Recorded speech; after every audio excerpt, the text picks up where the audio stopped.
Hello everyone, welcome to AKSIS academy daily current affairs.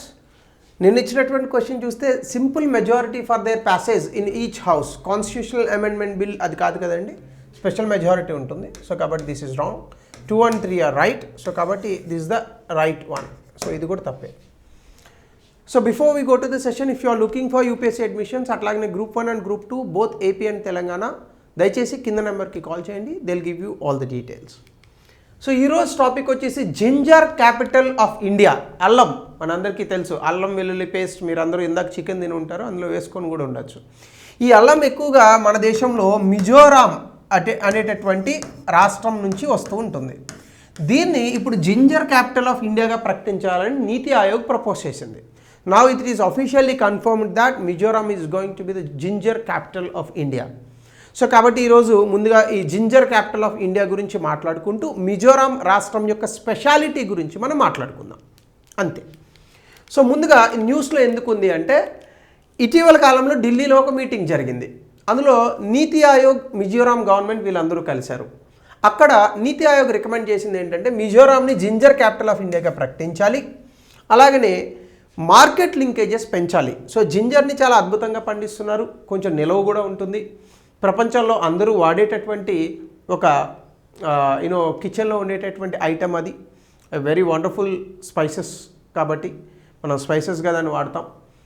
So ఈ జింజర్లో మనం దీన్ని store చేసేటటువంటి ప్రయత్నాలు కూడా చేస్తున్నారు ఇప్పుడు. అల్లం వెల్లుల్లి పేస్ట్ చాలా కాలం నిల్వ ఉంటుంది. అట్లా మార్కెట్ లింకేజెస్ పెంచుతూ, ప్రాసెసింగ్ ఫెసిలిటీస్ పెంచుతూ, వాల్యూ చైన్లో ఉన్నటువంటి ఛాలెంజెస్ పెంచుతూ, దీనికి ఇంకా బెటర్ ఆపర్చునిటీస్ కనుక కలిగించగలిగితే ఈ మిజోరాంలో జింజర్ పండించేటటువంటి ఫార్మర్స్ సంఖ్య లక్షల్లో ఉంటుందట. సో వీళ్ళందరికీ హెల్ప్ చేసినటువంటి వాళ్ళు అవుతుంది గవర్నమెంట్, అలాగే వీళ్ళందరికీ కూడా మంచి ఇన్కమ్ జనరేట్ అవుతుంది. సో దీనికి సంబంధించి జింజర్ ఏంటి అనేది చూస్తే, జింజర్ అనేటటువంటిది మిజోరాంలో ఒక ఫ్లాగ్షిప్ క్రాప్. అంటే ఆంధ్ర తెలంగాణలో రైస్ ఎట్లా పండిస్తారో అంత విరివిగా మిజోరాంలో పండిస్తారు. అక్కడ ఉన్నటువంటి భౌగోళిక లక్షణాలు ఈ క్రాప్ని పండించడానికి చాలా హెల్ప్ చేస్తాయి. సో దీనికి సంబంధించి రాష్ట్ర ప్రభుత్వం కూడా మినిమం సపోర్ట్ ప్రైస్, కనీస మద్దతు ధర జింజర్కి సపోర్ట్ చేస్తుంది. అక్కడ ఒక స్కీమ్ కూడా ఉంది, దాని పేరు బనాఖాయ్. ఇది హ్యాండ్ హోల్డింగ్ స్కీమ్ అనమాట, జింజర్ పండించడానికి సంబంధించి. ఇది మనకి ఎగ్జామినేషన్లో అడిగేటటువంటి అవకాశం ఉంది. అలాగే ఆర్గానిక్ క్వాలిటీ, దాంతోపాటుగా ఏం చెప్తున్నారంటే, ఈ జింజర్లో మనం ఎక్కువగా ఫెర్టిలైజర్స్ అలాగే క్రిమి సంహారక మందులు ఇవన్నీ కాస్త తక్కువ వాడతారట. ఎందుకంటే అక్కడ ఉన్నటువంటి భౌగోళిక లక్షణాలను బట్టి జింజర్ చాలా ఈజీగా పండుతుందట మిజోరాంలో. సో కాబట్టి మిజోరాంలో పండేటటువంటి జింజర్ని ఆర్గానిక్ క్వాలిటీ, అంటే ఏ రకమైన పెస్టిసైడ్స్ అది వేయకుండా ఆర్గానిక్ క్వాలిటీని మెయింటైన్ చేయాలని అనుకుంటున్నారు. అలాగనే కొంత అడ్వాన్స్డ్ టెక్నాలజీస్ వాడి వీటిని ప్రాసెసింగ్ కూడా బెటర్గా చేయాలని అనుకుంటున్నారు. ఎందుకంటే అల్లం వచ్చేటప్పుడే మట్టి అవన్నీ కలిసి వస్తుందన్నమాట. సో దాన్ని క్లీన్ చేయాలా, కరెక్ట్గా దాన్ని క్వాలిటీ ఐసోలేషన్స్ ఇవన్నీ ఉంటాయి. సో అవన్నీ నీట్గా చేసి త్వరగా ప్రాసెసింగ్ చేయాలి. అలాగనే డొమెస్టిక్ అండ్ ఇంటర్నేషనల్ మార్కెట్స్లో కూడా ఈ జింజర్ని అమ్మాలి అనేటటువంటి ఉద్దేశంతో ఈ యొక్క ఆర్గానిక్ క్వాలిటీ ఎంఫసిస్ కూడా పెట్టారు. 3 గవర్నమెంట్ సపోర్ట్ కూడా మనం చూస్తే, మిజోరాం చీఫ్ మినిస్టర్ ఏం చెప్పారంటే, స్టేట్ జింజర్ ప్రొడ్యూసింగ్ రీజియన్గా ఎవాల్వ్ అయింది. అలాగనే గవర్నమెంట్ దీనికి కమిటెడ్గా కూడా ఉంది. ఈవెన్ మినిమం సపోర్ట్ ప్రైస్ కూడా అందిస్తోంది. కాబట్టి ఇంకా బెటర్గా మేము ఈ క్రాప్ని సపోర్ట్ చేస్తాం. సో అలాగనే ప్రొక్యూర్మెంట్ కనుక మనం చూస్తే, సిగ్నిఫికెంట్ క్వాంటిటీస్ ఆఫ్ జింజర్ ఈ సంవత్సరం ప్రభుత్వమే అక్కడ అల్లాన్ని కొని మిగతా ప్రాంతాలకు పంపించింది. ఎందుకంటే వాళ్ళు మినిమం సపోర్ట్ ప్రైస్ పెట్టారు. అట్లాగనే ఇప్పుడు ఇంకా ఏం జరుగుతుందంటే, ఈ అల్లానికి పెరుగుతున్నటువంటి డిమాండ్, సో అల్లంకి పెరుగుతున్నటువంటి డిమాండ్ కారణంగా అక్కడ ప్రొడక్షన్ కూడా పెరుగుతుంది, ప్రొడక్షన్ కెపాసిటీని కూడా పెంచుతున్నారు. కాబట్టి మిజోరాం జింజర్ హబ్గా మారడానికి అన్ని రకాల బెనిఫిట్స్, లక్షణాలు అన్నీ ఉన్నాయి. సో కాబట్టి జింజర్ హబ్గా దీన్ని మారుస్తారు. దానికి కావాల్సినటువంటి ఇన్ఫ్రాస్ట్రక్చర్ని పెంచుతారు. అలాగే బయ్యర్ సెల్లర్ మీట్, అంటే కొనేవాళ్ళు అమ్మేవాళ్ళు ఎంత ధరకు కొనాలి, ఎంత క్వాలిటీ వస్తే ఎంత కొంటారు, ఈ విషయాలన్నీ కూడా తెలుసుకుంటూ ప్రాసెసింగ్ యూనిట్స్ పెట్టి వాల్యూ చైన్, దీనికి సంబంధించినటువంటి వాణిజ్యపరమైనటువంటి అవకాశాలను ప్రభుత్వం అక్కడ ఉన్నటువంటి ఫార్మర్స్కి ఇవ్వడానికి గాను రెడీ అవుతోంది. సో ఇది జింజర్కి సంబంధించిన అంశం. అయితే మిజోరాం గురించి మనం చూసాం కాబట్టి జనరల్గానే మనకు నార్త్ ఈస్టర్న్ స్టేట్స్ గురించి తక్కువ తెలుస్తుంది. సో ఇప్పుడు ముందు మిజోరాం తాలూకా స్టేట్ హుడ్ గురించి మాట్లాడదాం. ముందుగా మిజోరాం అనేటటువంటిది హిల్లీ రీజియన్. ఇది అస్సాంలో ఒక పార్ట్గా ఉండేది. సో దాన్ని లొసాయ్ హిల్స్ డిస్ట్రిక్ట్ అని అనేవాళ్ళు, తర్వాత మిజోరాం అనేటటువంటి పేరుగా మిజో హిల్స్ అని చెప్పారు. 1954లోనే దీన్ని మిజో హిల్స్గా మార్చారు. తర్వాత 1972లో ఈ మిజోరాం అనేటటువంటి దాన్ని కేంద్రపాలిత ప్రాంతంగా చేశారు. దీనికి సంబంధించి మిజో నేషనల్ ఫ్రంట్ అనే ఒక ఆర్గనైజేషన్ ఉండేది. వీళ్ళు పీస్ అకార్డ్ అంటే మిజోరాం మాకు సెపరేట్ రాష్ట్రం కావాలని పోరాడినటువంటి దాంట్లో ముందున్నటువంటి సంస్థ. సో అక్కడ పూర్తి స్థాయి రాష్ట్రంగా మార్చాలని వీళ్ళు పోరాడారు. దానికి కేంద్ర ప్రభుత్వం కూడా ఎస్ అని చెప్పింది. సో అప్పుడు పూర్తి స్థాయి రాష్ట్రంగా 1986లో మిజోరాంని ప్రకటించారు.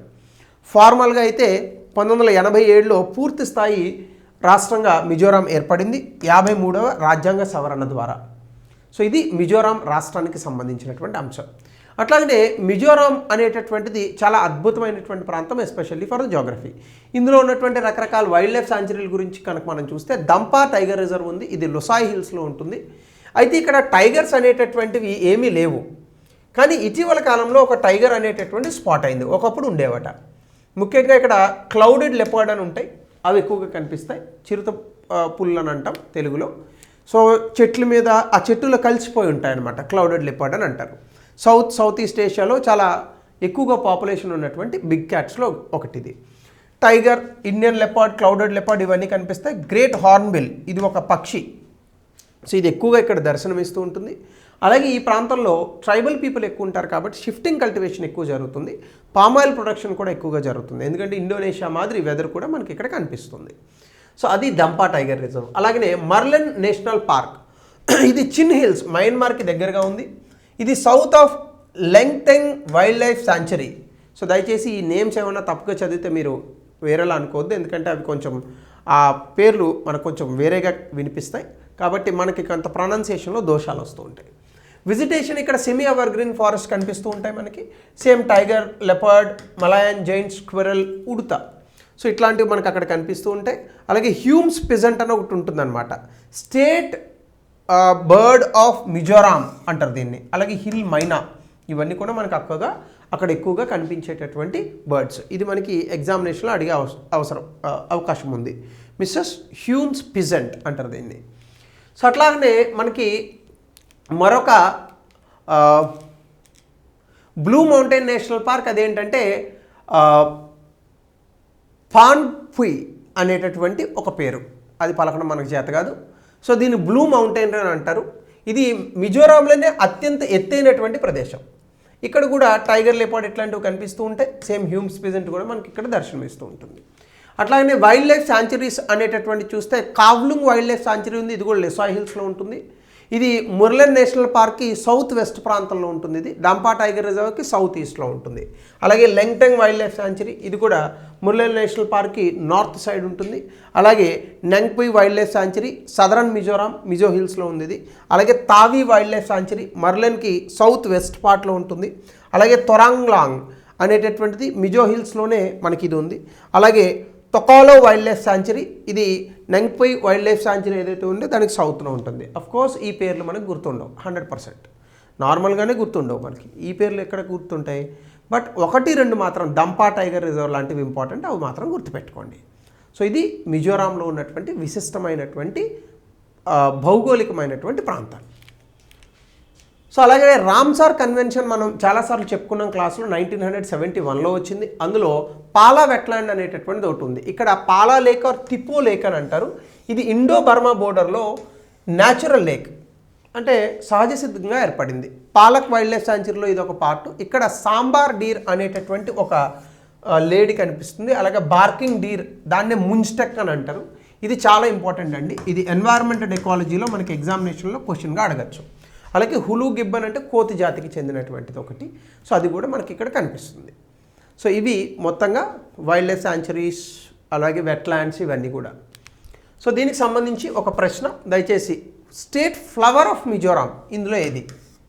ఏమో సార్ మాకు జొమాటో తెలుసు, జాంబో తెలీదు అని అంటే ఏం చేయలేను, బట్ ట్రై.